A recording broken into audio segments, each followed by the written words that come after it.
And Bob Gale wanted to push the humorous aspects of the film further in the sequel, while Zemeckis had concerns about portraying the future because of the chance of making inaccurate predictions. They talked about making the future as a nice place where the problem in the future lies with the people and not really with the technology, differing from other science fiction stories like George Orwell's 1984 and the Terminator films. Yeah. And I think that was smart because the funny thing is, with them making all those weird predictions, it's like the ones where it's just like, okay, let's just make jokes. They were more right than wrong.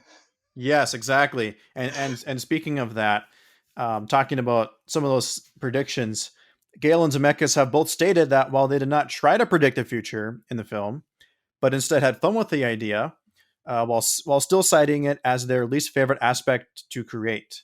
While they knew flying cars wouldn't be a thing by 2015, they knew they needed to have it in the movie. Having said that, the film accurately predicted many things, including widescreen flat panel TVs mounted on the wall, smart home technology, video chat, hands free video games, talking animated billboards, wearable technology, tablet computers with fingerprint scanners and head mounted displays, payment on personal portable devices, ubiquitous cameras, all seeing, and unmanned flying drones for news gathering. Isn't that crazy? That is crazy. And not only that, they predicted the Cubs winning the World Series just a year late.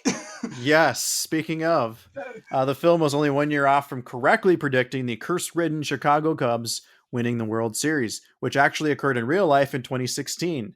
Once the Cubs actually won, the official Twitter account for the Back to the Future franchise tweeted that Marty and Doc's time traveling caused, quote, a rift in the space time continuum, end quote, that led to the 1994 MLB strike, causing the World Series to be canceled that season, hence delaying the prediction by a year. To further extend the prediction, the Cubs lost in the NLCS, the series before the World Series, to the New York Mets on October 21st, 2015, the same day from the film. Isn't that insane? That almost gives me goosebumps just reading that.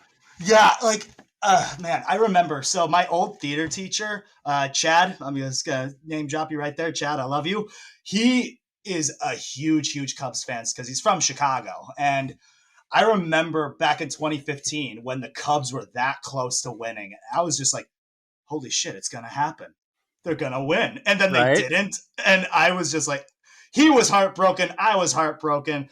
He was kind of just going like, well, it's the Cubs. I'm used to it at this point. But then when they won that following year, I was like, holy shit. Someone give Bob Zemeckis and Bob Gale like some kind of award because they've made as many right predictions as like The Simpsons. I know, right? That's literally the only comparison you could make is The Simpsons. Yeah, because it's like it's the same thing. Like the Simpsons don't really make predictions; they make jokes, just kind of like on what modern times are like. And so often they have gotten it right. And the fact that Back to the Future Part Two got so many of these things right is insane. Like and it's funny because a lot of people say that those hoverboards are hoverboards. Those are not hoverboards. Those are segways with no handles. Basically, yeah, it's not a real hoverboard. Yeah, and it's like it's funny because I'll see people saying like, "Oh, those are real hoverboards." It's like, no, unless it's floating off the ground, they have not predicted hoverboards yet.